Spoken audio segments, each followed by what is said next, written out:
여러분들 요즘에 무슨 일로 슬프고 제일 속이 상하십니까? 요즘 나는 무슨 일로 슬퍼하고 있는가?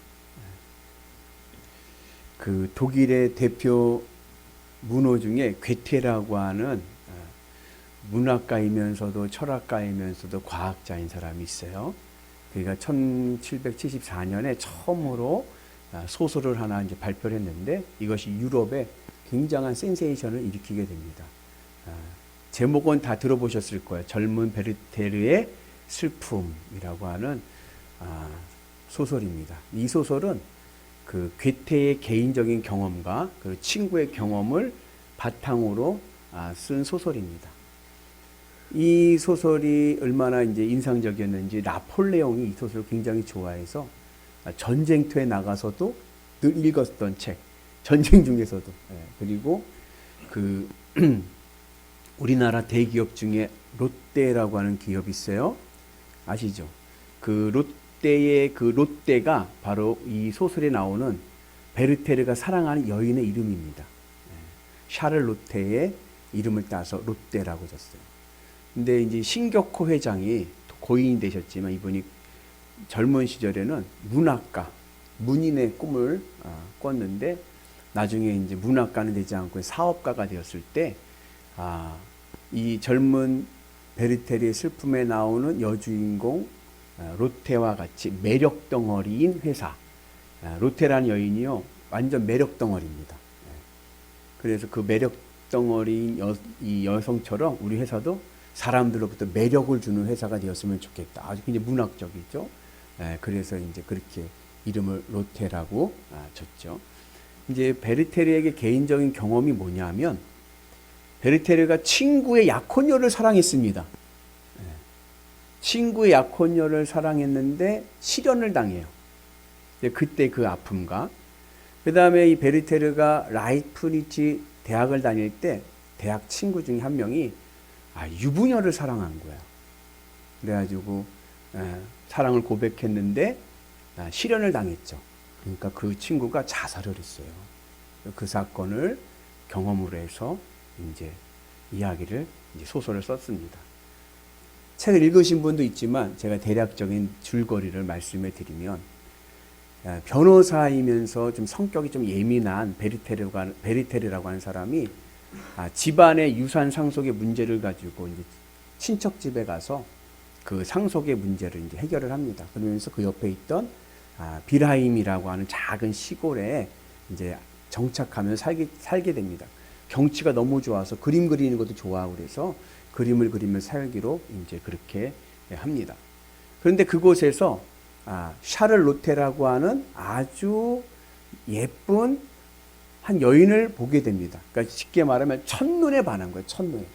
까만 눈동자에 반해서 이제 마음에 호감을 갖게 됩니다. 그리고 그 마을에 있는 무도회에 같이 참여를 했는데 무도회 하면 이제 돌아가면서 이제 춤을 추지 않습니까?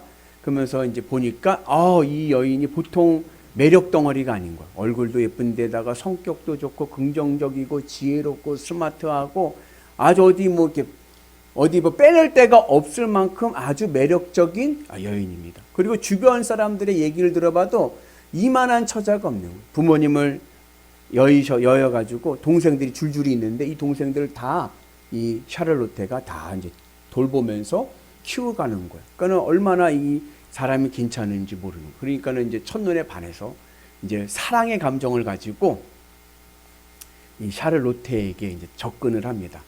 근데 롯테에게는 약혼남이 있었습니다. 약혼자가 있었어요. 알베르트라고 하는 약혼자가 있는데 이 약혼자가 도시로 잠깐 출타하고 있었습니다. 그러니까는 이제 샤를롯테는 그걸 사랑으로 받아들이지 않고 그냥 우정으로 그냥 좋은 친구로서 대해주는 거예요. 너무 성격이 좋으니까 너무 잘해주니까 이 남자는 또 어떻게 더 빠져드는 거죠. 그래서 이 베르테르는 사랑으로 대하고 롯테는 우정으로 대하고 이제 그런 아주 미묘한 관계 속에서 이제 이야기가 발전이 됩니다. 그러다가 이제 약혼남이었던 알베르트가 이제 집으로 돌아오게 됩니다. 그리고 알베르트를 보니까 이 사람도 좋은 사람인 거예요. 이게 좀 남자가 조금 못되거나 그러면 정의의 마음으로 이렇게 해줄 텐데, 이 남자도 알베르토도 너무 착하고 인품도 좋고 베르테르가 봤을 때 자기보다 나아, 이 남자가. 이제 그런 가운데서 이제 서로 교제를 하면서 아주 친한 관계가 되게 됩니다. 자, 베르테르가 여러분들에게 이 고민을 털어놓았다면 여러분들은 뭐라고 답해 주시겠습니까? 전순정 권사님. 아마 유튜브 보시는 분들 전순정 권사님이 궁금할 것 같아. 목사님 자꾸 전순정 권사님한테 물어보니까 내공이 쌓여서 물어보는 거예요. 민망한 물음도 하니까. 베르테르가 권사님한테 내가 좋아하는 여자가 있는데 여자에게 약혼남이 있다. 근데 약혼남도 괜찮고 다 좋다. 어떻게 했으면 좋겠냐. 물어본데 뭐라고 하시겠습니까? 예? 행복을 빌어줘라. 예. 1부 예배, 2부 예배 보니까 의견이 딱 나눠지더라고요. 예. 한쪽에서는 축구 골대 골키퍼가 없다고 골이 안 들어가냐. 이렇게 이제 얘기해 주겠다는 분도 있고, 또 어쪽 분들은 권사님처럼 야, 어떡하냐. 네가 양보를 해야지. 예. 이제 친구인 비렐름이라고 하는 친구에게 편지를 쓰는 거예요. 자기 고민을. 친구가 답을 해줬는데, 야, 네가 양보해야겠다. 포기해라. 그래가지고서는 이 베르테르가 마음을 딱 잡고 이제 딴 데로 멀리 이사를 가는 거예요. 그래서 외교관 공사의 비서로 취직을 해가지고 저 먼 이국으로 이제 가게 됩니다. 근데 거기서 이제 생활을 하는데, 그 여자를 잊어버리기 위해서 생활을 하는데, 이 직장 생활이 만만치가 않은 거예요. 그러니까 이 베르테르가 약간 예민한 사람이거든요. 그러니까 이제 위에 공사하고 직장 상사하고 안 맞는 거예요. 이게 직장 상사하고 안 맞은 것처럼 힘든 것도 없습니다. 스트레스가 많이 오는 거예요. 그냥 자꾸 부딪히고, 그리고 관료 사회라는 것이 굉장히 이게 좀 어떨 때 보면 좀 부조리할 때도 있어요. 합리적이지 못하고. 그래서 이제 그러한 사회 조직의, 직장의 조직에 대해서 반감을 갖다가 해고당합니다. 파면을 당하는 거예요. 파면을 당하고 거기서 인정을 받지 못하고 그러다가 다시 빌하임으로 돌아오는 거예요. 그때 돌아왔을 때 이 로테는 알베르트랑 결혼을 한 상태입니다. 근데 직장 생활에서 파면당해서 왔으니까 이 로테가 또 어떻게 안 됐잖아. 그러니까 또 잘해주는 거예요. 그리고 이 베르테르는 어때요? 내가 진짜 사랑하는 여인인데 이제 결혼을 했으니 어떻게 할 수도 없고. 그러니까 로테가 잘해주면 잘해줄수록 자기는 더 괴로운 거예요. 힘이 들죠. 네. 그런 가운데에 이제 알베르티가 눈치를 챘어요. 그래서 뭘 하냐면은 그만 만나라. 베르테르를 그만 만났으면 좋겠다. 이제 그렇게 이야기를 합니다. 그래서 로테가 베르테르에게 결별을 이야기합니다. 이제는 우리 그만 만나자. 이제 결별을 통보합니다. 그래서 이제 베르테르가 절망 가운데서 이 알베르트에게 총을 빌리는, 권총을 빌려다오. 그래서 사람을 보내서 권총을 빌리는 거예요. 그래서 이제 알베르트가 아내 샤를로트에게 권총을 갖고 와라. 빌려달라니까 빌려주자. 근데 권총 어디 쓸지 모르니까. 근데 빌렸는데 먼지가 쌓인, 안 썼으니까 먼지가 쌓인 권총을 로테가 잘 깨끗이 닦아서 하인을 통해서 이제 보냅니다. 그 이제 하인이 얘기를 하는 거죠. 주인님이 허락하셔서 마님이 깨끗이 닦아가지고 갖고 왔습니다. 그랬더니 베르테르는 그걸로 만족하는 거예요. 내가 사랑한 여인이 닦아준 총으로 내가 죽을 수 있다니. 그래서 이제 스스로 목숨을 끊죠. 이제 베르테르 효과라는 게 있잖아요. 이 이야기가 유럽에 굉장한 센세이션을 일으켜서 그것을 읽었던 청년들이 따라서 모방으로 그런 감정에 의해서 스스로 목숨을 끌어서 이제 우리가 누구 유명인이 죽으면 베르테르 효과라고 해서 같이 막 자살하는 사람들이 생기지 않습니까? 이제 그런 일들이 이제 생기죠. 여러분, 이 베르테르가 스스로 목숨을 끊을 정도로 슬퍼했던 이유가 뭡니까? 왜 그렇게 슬퍼서 스스로 목숨을 끊었습니까? 전순정 권사님. 왜 그렇게 슬퍼했습니까? 롯데 때문이죠.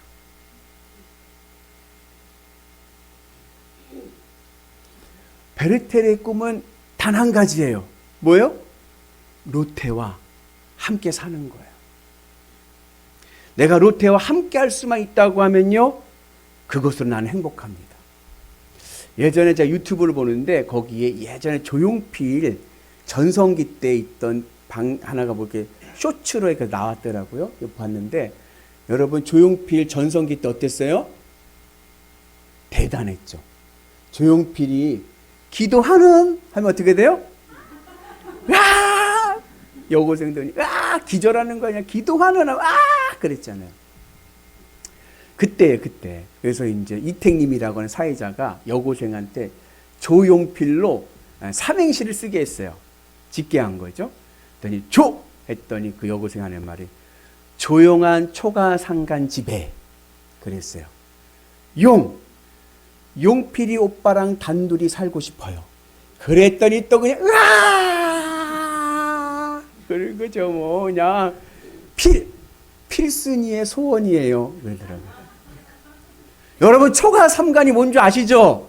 단칸방 방이에요. 단칸방 3평도 안 되는 단칸방 단둘이 누우면 짐도 놓을 데가 없는 조그만 가난하고 아주 안 좋은 그 집을 우리는 초가삼간이라고 이야기를 합니다. 초라한 집, 가난하고 초라한 집을 초가삼간이라고 합니다. 그런데요, 용필이 오빠랑 있으면요, 아무것도 부럽지 않은 거예요. 베르테르의 마음이 그와 같습니다. 사랑하는 롯데와 함께라면 더 바랄 것이 없는 거예요.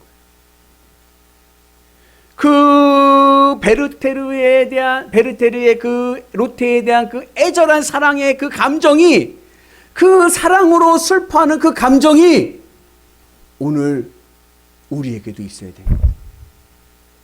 이것을 오늘 이사야서에서는 시온에서 슬퍼하는 자라고 말씀합니다. 우리 요절 말씀이죠. 우리 같이 읽어봅니다. 무릇 시온에서 슬퍼하는 자에게 화관을 주어 그 죄를 대신하며 기쁨의 기름으로 그 슬픔을 대신하며 찬송의 옷으로 그 근심을 대신하시고 그들이 의의 나무 곧 여호와께서 심으신 그 영광을 나타낼 자라 일컬음을 받게 하려 하심이니라. 예수님을 믿고, 여러분 지금 대림절 제3주지 않습니까? 다음 주는 성탄절이에요. 여러분, 제가 예전에 한번 말씀드렸는데 이 크리스마스 추리가 뭘 의미하죠? 크리스마스 추리 하잖아요. 이 크리스마스 추리가 상징하는 게 있습니다. 생명나무입니다. 예수님을 믿으면 영원한 생명의 은혜 가운데 있습니다. 메시아 오심이 나에게 기쁨이 됩니까? 여러분, 성탄절이 기쁨이 됩니까? 주님 오시는 것이 기쁨이 되고 있습니까? 그 기쁨이 되기 위해서는 나에게는 슬픔이 있어야 됩니다. 슬픔이 있는 자에게 기쁨은 의미가 있는 겁니다. 예수님 오심이 아무런 감흥이 없는 자에게는 예수님의 성탄의 의미가 별 느낌이 오질 않습니다. 그러나 예수님 오심을 기다리며 시온에서 슬퍼하는 자는 주님의 오심이 기쁨이 되고 구원이 되고 능력이 될 줄로 믿습니다. 시온에서의 이 슬픔의 감정이 오늘 베르테르의 사랑의 애절한 감정과 같아야 돼요. 여러분, 이 슬픔은요, 장소에 따라서 이유가 달라집니다. 그 시온에서의 슬픔을 어떠한 의미냐면 시온의 의미가 중요한 거예요. 여러분, 예를 들어 장례식장에서 슬퍼요. 왜 슬프죠? 죽음으로 슬픈 거예요. 죽었기 때문에. 증권거래소에서 슬픕니다. 왜 슬퍼요? 주식이 떨어져서. 운전면허 시험장에서 슬픕니다. 왜요? 면허 시험에 떨어졌기 때문에 그런 거예요. 시온에서 슬픕니다. 시온이 어떤 곳입니까? 시온에는요, 하나님의 성전이 있는 곳이에요. 하나님의 성전에서 슬픕니다. 왜요? 왜 성전에서 슬픕니까? 내가 하나님을 만나지 못해서, 내 마음이 하나님으로 채워지지 못해서 슬픕니다. 하나님에 대한 애절한 사랑으로 내가 하나님의 사람으로 살아가고자 하지만 그렇게 살지 못하는 그러한 애절한 마음에 슬픕니다. 하나님이 느껴지지 않고, 내 마음이 하나님으로 채워지지 않고 다른 것으로 채워져서 슬픕니다. 그 슬픔으로 애통하는 자에게 예수님 오심은 기쁨이 되고 구원이 될 줄로 믿습니다. 그 예수님께서 말씀하시기를 애통하는 자에게는 복이 있나니 그들이 위로를 받을 것이며, 하나님의 위로가 오늘 우리 가운데 임하기를 주님의 이름으로 축복합니다. 그래서 오늘 이 대림절 제3주에 이사야서 61장은 우리에게 주님 오심을 기다리고 있는 성도들에게 있어야 될 시온에서의 슬픔의 내용을 4가지로 말씀하고 있습니다. 우리 같이 말씀 봅니다. 주 여호와의 영이 내게 내리셨으니 이는 여호와께서 내게 기름을 부으사 가난한 자에게 아름다운 소식을 전하게 하려 하심이라. 나를 보내사 나의 마음이 상한 자를 고치며 포로된 자에게 자유를, 갇힌 자에게 노임을 선포하며. 시온에 슬픔이 있는 자가 메시아의 구원과 메시아의 기쁨과 메시아의 복을 받는데, 시온에서 슬퍼한다는 것을 4가지로 우리에게 말씀해 주고 있습니다. 그 내용은 첫째는 뭐냐면 가난의 슬픔입니다. 여러분, 베르테르가 슬퍼하지만 베르테르는 경제적으로는 가난하지 않았습니다. 그죠? 베르테르는 많은 유산을 받았습니다. 그는 재정적으로 능력이 있었습니다. 베르테르가 가난했던 이유는 그의 마음이 가난했습니다. 왜요? 세상 어떠한 것으로도 그의 마음을 채울 수가 없는, 오직 누구로만? 로테로만. 오늘 내 마음이 가난해야 됩니다. 세상 무엇으로도 내 마음을 채울 수가 없어야 돼요. 오직 내 마음은 무엇으로 채워져요? 주님으로만. 주님으로 기뻐하고 주님으로 만족하며 살아가야 될 내 마음이 주님으로 채워지지 않아서 슬퍼하는 그 마음이 있을 때, 오늘 우리가 주님의 은혜의 구원을 보는 놀라운 주의 백성 될 줄로 믿습니다. 그래서 심령이, 우리 말씀 같이 볼까요? 예수님이 하신 말씀, 심령이 가난한 자를 복이 있나니 천국이 저희 것이며. 심령이 가난하다는 것은 마음이 가난하다는 거예요. 마음이 가난하다는 것은 내 마음을 주님으로 채워야 되는데 주님으로 채우지 못한 그 상태를 이야기합니다. 우리의 마음은요, 세상 무엇으로도 채워지지가 않습니다. 바라긴 여러분들의 마음이 주님으로 채워져서 주님으로 기쁘고 만족한 믿음의 삶을 살아가는 은혜가 있기를 축복합니다. 그리고 주님으로 채워지지 못하는 이 마음에 대해서 슬퍼하고 애통할 때 메시아 오심이 나에게 기쁨이 되고 구원의 은혜가 임하게 될 줄로 믿습니다. 바라긴 여러분들의 삶며 심령이 가난한 하나님 나라 들어가는 위대한 성도 되기를 주의 이름으로 축복합니다. 두 번째, 시온에서의 슬픔의 내용은 뭐냐면 마음이 상한 슬픔입니다. 여러분, 이 베르테르가 로테와의 사랑을 할 때 무엇으로 슬펐냐? 마음이 상했기 때문에 슬픈 거예요. 여러분들은 무엇으로 마음이 상합니까? 뭐 때문에 마음이 상합니까? 대부분은요, 돈 때문에 마음이 상합니다. 돈 문제로, 경제 문제로. 그런데 오늘 우리는 이 마음이 상하는 이유가 바뀌기를 축복합니다. 어떤 분이 이런 말 하더라고요. 마음이 상하면 천국도 안 간대. 에이, 안 가! 안 가면 되지! 마음이 상하니까. 그 예전에, 지금은 이제 우리 교회 다니지 않으시는 분인데, 예전에 그분이 이런 말씀 하더라고요. 이제 여름에 휴가 때 아이들 데리고 휴가를 가는 거예요. 그런데 이제 남편하고 아이들 타고선 이제 차를 타고 이제 고속도로에 올라탔어. 근데 이게 고속도로 타고 운전하다 보면 이런저런 얘기하다 보면은 다툴 때가 있어요. 그죠? 막 다툴 때가 있어요. 그래서 차 안에서 이제 부부가 다툰 거예요. 말싸움 이제 좀 다툰 거죠. 애들이 있는데 휴가 가는데 다퉜더니 이 남편분이 가다가 그러더래. 에이, 안 가! 그러더래요. 그러더니요, 돌아왔대요. 마음이 상해버린 거예요. 휴가를 애들 때문에도 가야 되는데 그 안에 에이 안 가! 때려쳐! 그래서는 돌아와서 집에 와서요. 일주일 동안 아무것도 안 했대요. 말도 안 하고 아무것도 안 했대요. 그때 그 다음부터 그분은 어디 외출을 가거나 여행을 갈 때 차를 타면은 절대 아무 말도 안 해요. 언제 말하냐? 도착해서 말한대요. 이미 왔는데 뭐. 그래도 도착 와서 막 그래요. 마음이 상하면요 다 때려치고 싶은 거예요. 근데 이제는 세상 일로 마음 상하지 맙시다. 아멘? 옆분한테 합시다. 세상 일로는 마음 상하지 맙시다. 마음이 상한 자의 슬픔은 어떠하게 해서 마음이 상하냐? 내가 주님의 일을 하고 싶은데 하지 못하고, 내가 주님의 말씀을 따르고 싶은데 주님의 말씀을 따르지 못한 것이 속상한 거예요. 그게 내 마음이 주님으로 채워져야 되는데 주님으로 채워지지 못한 것이 속이 상한 거예요. 그래서 슬픕니다. 그 자에게 메시아 오시면 구원이 되고 능력이 되고 기쁨이 될 줄로 믿습니다. 오늘 우리에게 그 은혜가 있기를 주님의 이름으로 축복합니다. 그리고 세 번째 시온에서의 슬픔의 내용은 뭐냐 하면 포로된 자의 슬픔입니다. 포로된 자의 슬픔과 네 번째 나오는 갇힌 자의 슬픔은 같은 의미예요. 자, 베르테르가 로테를 사랑했지만 사랑하면 사랑할수록 더 괴로워. 왜요? 왜 그랬죠? 로테에게는 약혼자가 있었어요.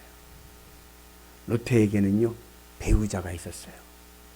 그러니까 내가 더 이상 어떻게 할 수가 없는,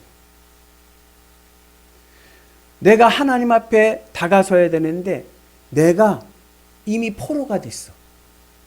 세상의 포로가 됐고 세상에 갇혀버렸어. 마귀의 포로가 되었고 세상 가치에 갇혀버려서 주님께 다가가지를 못하는 거예요. 그것이 오늘 나에게 슬픔이 되어야 됩니다. 근데 세상 사람들은 그걸 몰라요. 내가 세상의 포로가 되어 있다는 것을 모르는 거예요.